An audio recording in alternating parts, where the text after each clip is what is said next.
ప్రజల మాటలు, ఇక్కడ ఉండే వారి మాటలు, మీ సంఘాల్లో ఉన్న మాటలు మిస్అండర్స్టాండ్ చేసుకొని నీ జీవితాన్ని పతనం చేసుకుంటున్నావేమో, కానీ దేవుని ప్రణాళిక నీకు దూరం కాబోతుంది. సహోదరి సహోదరుడా, నువ్వు అనుకుంటున్నావు గ్రేట్ గా ఫీల్ అవుతున్నావేమో. నీకు సహవాసం మాట ఇంపార్టెంట్ కాదు, కానీ ఎన్నుకున్న నాయకుడు, ఏర్పరచుకున్న నాయకుడు, దేవుని సేవకుని మాట నువ్వు ఎప్పుడైతే గౌరవిస్తావో దేవుడు తప్పకుండా నిన్ను దీవిస్తాడు.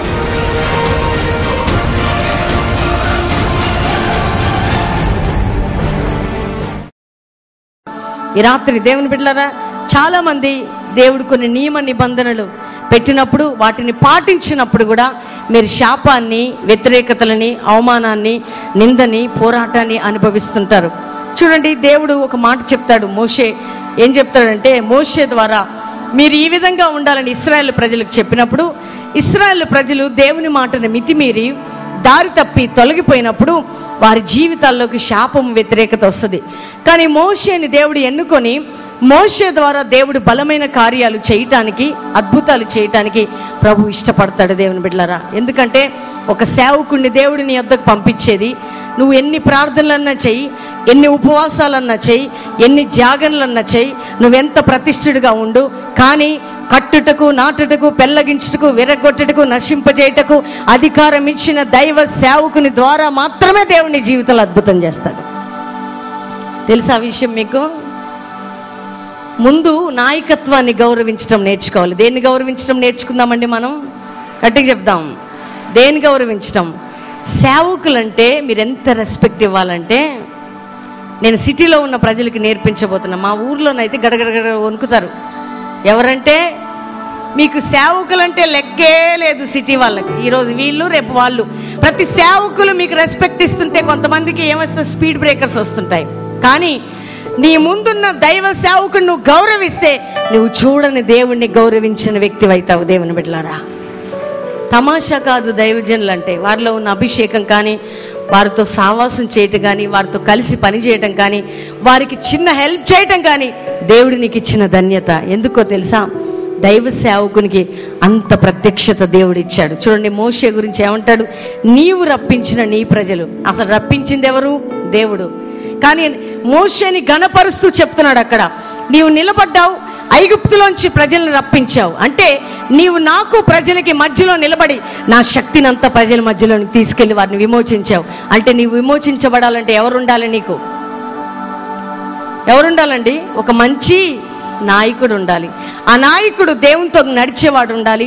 నువ్వు ఒక్క నాయకత్వం క్రింద ముందుకు సాగాలి. దేవుని బిడ్డలు, అందుకనే నిర్గమాకాండము 15వ అధ్యాయము 22 నుంచి 26వ వచనం వరకు మనం చదువుకుందాం. బైబిల్ ఉన్న వారు ప్రతి ఒక్కరు కూడా తీయండి. మోషే ఎర్ర సముద్రము నుండి జనులను సాగచేయగా వారు షూరు అరణ్యములోనికి వెళ్లి దానిలో 3 దినములు నడిచిరి. అచ్చట వారికి నీళ్లు దొరకలేదు. అంతలో వారు మారాకు చేరిరి. మారా నీళ్లు చేదైనవి గనుక వారు ఆ నీళ్లు త్రాగలేకపోయిరి. అందువలన దానికి మారా అను పేరు కలిగెను. ప్రజలు మేమేమి త్రాగుదుమని మోషే మీద సనుగు కొనగా అతడు యెహోవాకు మొర్రపెట్టెను. అంతటా యెహోవా అతనికి ఒక చెట్టును చూపెను. అది ఆ నీళ్లలో వేసిన తరువాత నీళ్లు మధురములాయెను. చూడండి, ఎవరితో మాట్లాడుతున్నాడండి దేవుడు? మోషే. ఎంత స్పష్టంగా దేవుడు మోషేతో మాట్లాడుతున్నాడు. వీళ్ళకట మారా నీళ్లు దొరకగానే సనుగుతున్నారంట. ఎవరి మీద? అప్పుడే చూశారు. ఏం చూశారు? ఎర్ర సముద్రం 2 పాయలవటం. అప్పుడే తెగ ఆరాధన చేశారు. దేవుడు గొప్పోడు, మోషే గొప్పోడు, దేవుడు గొప్పోడు, మోషే గొప్పోడని. ఆ వెంటనే ఏం చేస్తున్నారంటే, మారా కొంచెము చేదు ఎదురు పడగానే వాళ్ళు ఏమవుతున్నారంటే మోషే మీద సనుగుతున్నారు. ఒకటి చెప్పనండి, గతంలో జరిగిన అద్భుతాలు జ్ఞాపకం చేసుకుంటే ఇశ్రాయేలు ప్రజలు మోషే మీద సనిగేవారు కాదు. వారు సనుగుతుంటే మోషే ఏం చేశాడట? దేవునికి మొరపెట్టాడట. ఎవరికి మొరపెట్టాడు? మోషే ప్రార్థన చేస్తే దేవుడు ఒక చెట్టును చూపించాడట. ఆ చెట్టును తీసుకెళ్ళి ఎక్కడేమన్నాడట? మారా నీళ్ల మీద వేసినప్పుడు ఆ నీళ్లు ఎట్లయిపోయాయి? ఎవరి ద్వారా జరిగింది ఈ అద్భుతం? గట్టిగా చెప్పండి. తన సేవకుని ద్వారా జరిగింది. ఎవరి ద్వారా జరిగిందండి? అప్పుడప్పుడు చేదు నీళ్లు తీసుకొచ్చి మధురంగా మార్చబడనుగా. కానీ విజయవాడ ప్రాంతంలో కారం నీళ్ళండి, పసుపు నీళ్లు తెమ్మన్నారు, కారం నీళ్లు తెచ్చుకున్నారు. అవి ఎట్లయిపోయాయి తెలుసా? ద్రాక్ష రసంగా మారిపోయాయి, స్వీట్గా. ఎందుకంటే మోషే ద్వారా చేసిన అద్భుతాలు ఏలియా ద్వారా చేసిన అద్భుతాలు, అపోస్తుల ద్వారా చేసిన అద్భుతాలు ఇప్పుడు కూడా దేవుడు మన మధ్యలో చేయబోతున్నాడు. దేవుని బిడ్డలారా, నమ్మిన వారు గట్టిగా చెప్పండి కూడా దేవుని మహిమపరచండి. అందుకనే అండి మోషే మీద సనిగిన ఈ ప్రజలు కానానికి చేరలేకపోయారు. కానీ ఈ రాత్రి ప్రభువుని బట్టి ఒక విషయాన్ని మీకు చెప్తున్నాను. మీకు ఎవరైనా దైవ సేవకుని, ఒక ప్రవక్తని దేవుడు పరిచయం చేస్తే మొదటి ప్రేమను మాత్రం మీరు కోల్పోవద్దు. ఏ ప్రేమని? గట్టిగా చెప్పండి. ఏ ప్రేమని? ఏ అద్భుతాలు మీరు చూశారో, ఏ గొప్ప కార్యాలు ముందు జరిగాయో అవే మీ దృష్టిలో ఉండాలి తప్ప ఇప్పుడు అవుతున్న చేతిని బట్టి, మనుషుల మాటలను బట్టి నీ మైండ్ డైవర్ట్ అయిపోయింది అనుకోండి, నువ్వేమైపోతావంటే ఇశ్రాయేలు ప్రజల లెక్క సాగిపోవు గాని ఆగిపోతాయి. ప్రతి సేవకుని దగ్గర నువ్వు ఏదో ఒకటి చూస్తావు, ఏదో ఒక వీక్నెస్ తీసుకుంటావు, నీ జీవితాన్ని పతనం చేసుకుంటావు. జాగ్రత్త. అందుకని నువ్వెవరి మాటలు వినొద్దు గాని దేవుని మాట, తాను ఏర్పరచుకున్న దైవ సేవకుని మాట, ఈ రెండు గాని నీకుంటే దేవుడు నీ జీవితంలో ఏం చేస్తాడో తెలుసా? అద్భుతాలు చేస్తాడు. ఒక విషయాన్ని మీకు చెప్తున్నాను దేవుని బిడ్డలారా, మోషే నోట్లో నుంచి ఏ మాట బయటకు వస్తే దేవుడు అద్భుతం చేశాడు. దేవుడు చేశాడా? మోషేతో అంటాడు దేవుడు ఏమనంటే, నువ్వు ప్రకటించు, నేను చేస్తానంటాడు. దేవుడు స్వయంగా చేయాలంటే చేయొచ్చు, కానీ సేవకుని అంటాడు నువ్వు ప్రకటించు, నేను చేస్తా. ఎందుకంటే అందుకే దేవుడు ఆ సేవకుని ఎన్నుకున్నాడు. దేవుని బిడ్డలారా, అద్భుతాలు జరగాలన్నా, మహత్కార్యాలు జరగాలన్నా, నీ కుటుంబంలో విడుదల కావాలన్నా, నీ సంఘానికి క్షేమాభివృద్ధి కలగాలన్నా తన సేవకుని నోటి నుండి వచ్చిన మాటని దేవుడు స్థిరపరుస్తాడు. మారాని మధురంగా మార్చాడు. నీ భర్తను బట్టి మారా అనుభవం ఉందా నీకు? నీ భార్యను బట్టి మారా అనుభవం ఉందా? నీ రోగము మారాగా మారిపోయిందా? నీ కుటుంబంలో అప్పు, ఆస్తి కోల్పోయి నష్టాన్ని అనుభవిస్తున్నావా? అయితే నీ మారా అనుభవం అట మోడుబారిన జీవితాలని చిగురింపచేసే దేవుడు మధురముగా మార్చబోతున్నాడు. దేవుని బిడ్డలారా, గత సంవత్సరాలు, దినాలు నీ జీవితం ఎట్లా గడిచిపోయిందో మాకు తెలియదు. కానీ నువ్వు ఒకవేళ ముందు అద్భుతాలు చూసి ఇప్పుడు ఆగిపోకుండా, ఆగిపోయే స్థితిలో ఉన్నావేమో. మోషేకి తోడుగా ఉన్న దేవుడు నీతో మాట్లాడబోతున్నాడా? మోషేని ఎత్తి పట్టుకున్న దేవుడు తన సేవకుని ద్వారా నిన్ను ఆశీర్వదించబోతున్నాడు. ఐగుప్తుకి మోషేని ఎందుకు పంపుతాడంటే బానిసత్వం నుంచి విడిపించడానికి. దేవుడు మమ్మల్ని ఇక్కడ ఎందుకు పంపించాడంటే మీరు ఎన్నో బానిసత్వాల్లో ఉన్నారు దేవుని బిడ్డలారా. కానీ రాత్రి మీకు శుభవార్త, దేవుడు మిమ్మల్ని విడిపించాలని ఆశపడుతున్నాడు. చూడండి, ఇశ్రాయేలు ప్రజలట 15వ అధ్యాయం 26వ వచనం చదవమ్మా. స్వస్థతలు, అద్భుతాలు చేయాలంటే ఈ వచనాన్ని చూడండి జాగ్రత్తగా.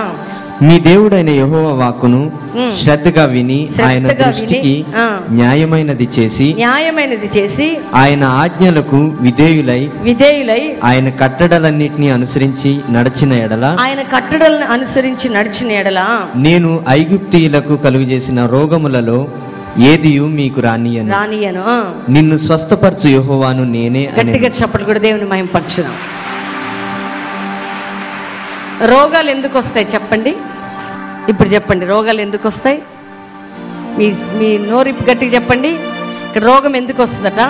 దేవుని కట్టడాలను మరిచి, దేవుని న్యాయ విధులను మరిచి, దేవుని చిత్తానికి వ్యతిరేకంగా వెళ్ళినప్పుడు ఐగుప్తుల మీద ఉన్న రోగం వస్తుందట. కానీ ఇక్కడ ఏమంటున్నాడంటే, మీరు నా విధులను అనుసరించి, నా కట్టడలను గైకొని, నా మాటలు విని మీరు నడిచినప్పుడు ఐగుప్తులకు వచ్చిన ఏ రోగాన్ని మీకు రానియను, కానీ మిమ్మల్ని స్వస్థపరచు యెహోవాను నేనే. మీరు రోగం వచ్చినప్పుడు దేవుడు పరీక్షించడానికి పంపించాడా, లేకపోతే ఎక్కడైనా నేను దేవుని మాటకి అవిధేయుడునా అనుకోవాలి. క్యాన్సర్ కావచ్చు, డాక్టర్స్ అంటారు నువ్వు చనిపోతావు, కొద్ది సమయమే ఉందన్నారేమో. నీ కడుపులో గడ్డ ఉందన్నారేమో. నీ బాడీ పెరాలసిస్ రాబోతుంది, నువ్వు చాలా దగ్గరలో నీ బాడీ ప్యారలైజ్ అయిపోతుందని చెప్పారేమో. లేకపోతే నీ శరీరంలో ఇది తయారవుతుంది, సర్జరీ చేయాలని చెప్పారేమో. కానీ డాక్టర్స్ ద్వారా కాదు, కానీ నిన్ను స్వస్థపరిచే దేవుడు యెహోవాయేనట. ఎవరండి నిన్ను స్వస్థపరిచే దేవుడు? ఈరోజు ఎవరు స్వస్థత కావాలి మీకు? గట్టిగా చెప్పాలా? హాస్పిటల్ స్వస్థత కావాలా? దైవిక స్వస్థత కావాలా? దైవిక స్వస్థత ఒక్కసారి జరిగిందంటే మరలా రాదండి అక్కడికి. నువ్వు క్యాన్సర్తో ఉండొచ్చు, ఎయిడ్స్తో ఉండొచ్చు, ఇతర రోగాలతో ఉండొచ్చు. నీ అవిధేయతను బట్టి ఏదైనా రోగం ఈ వాక్య ప్రకారం నీ జీవితంలోకి వచ్చిందేమో. గుడ్ ఫ్రైడే, ఈస్టర్ అని నువ్వు జరుపుకుంటుండొచ్చు. నీ కోసం కలువరి సిలువలో బలి అయిన యేసయ్య రక్తము ద్వారా నీకు స్వస్థత కలగబోతుంది. నిన్ను స్వస్థపరిచే దేవుడు ఆయన ఒక్కడే కాబట్టి ఆయన అంటున్నాడు, ఈ రాత్రి నువ్వు ఏ రోగంతో వచ్చావో నీ బలహీనతలు ఒప్పుకుంటూ ఉండగా దేవుడు నిన్ను స్వస్థపరచబోతున్నాడు. చూడండి, పక్షవాయువు కలిగిన వ్యక్తిని యేసు ప్రభు దగ్గరికి తీసుకొని వచ్చినప్పుడు ఏమంటాడు యేసయ్య?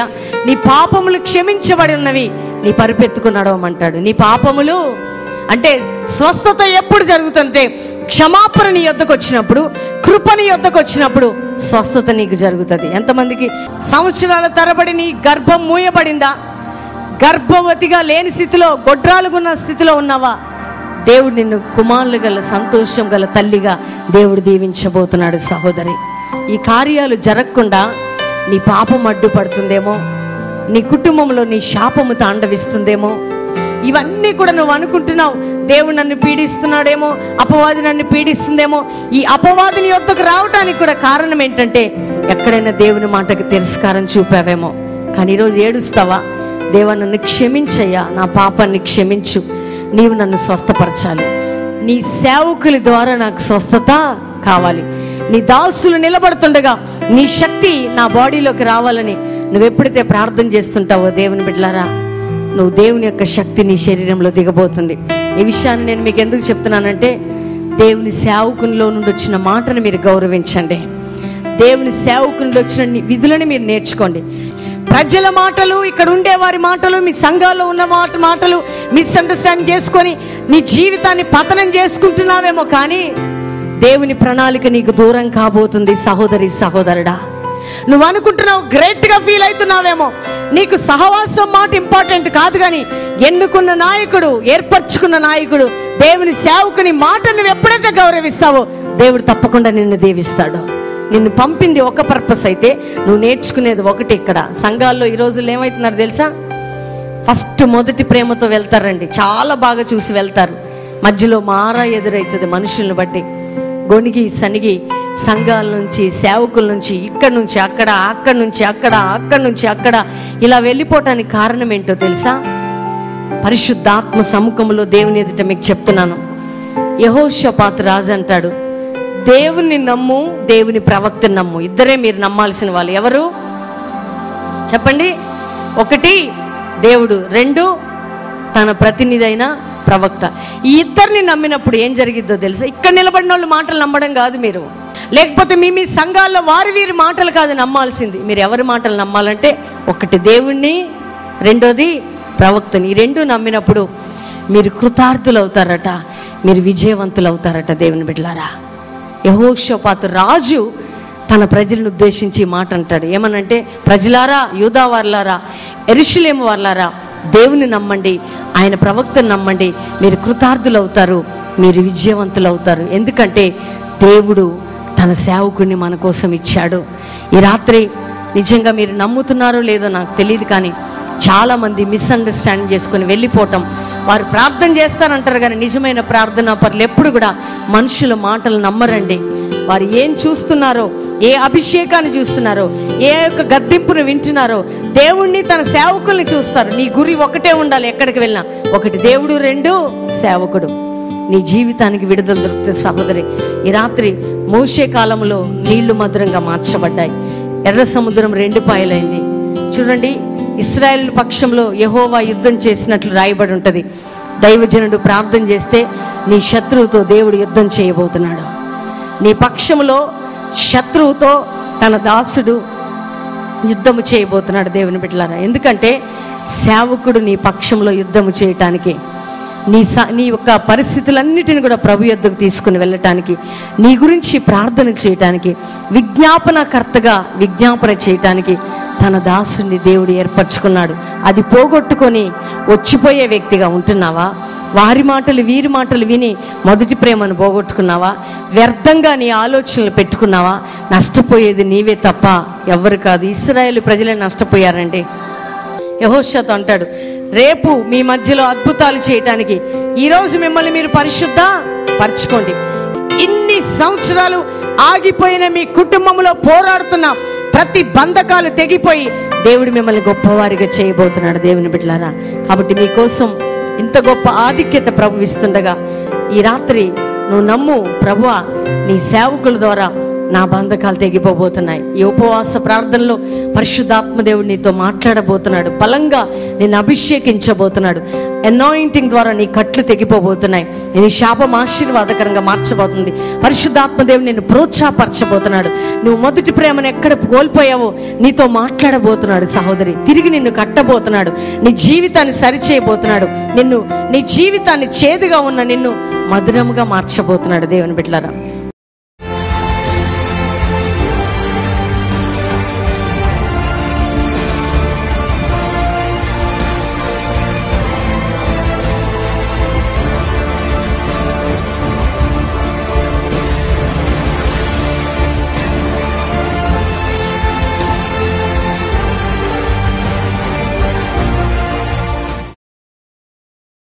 So last week was the first time I myself and my wife came here.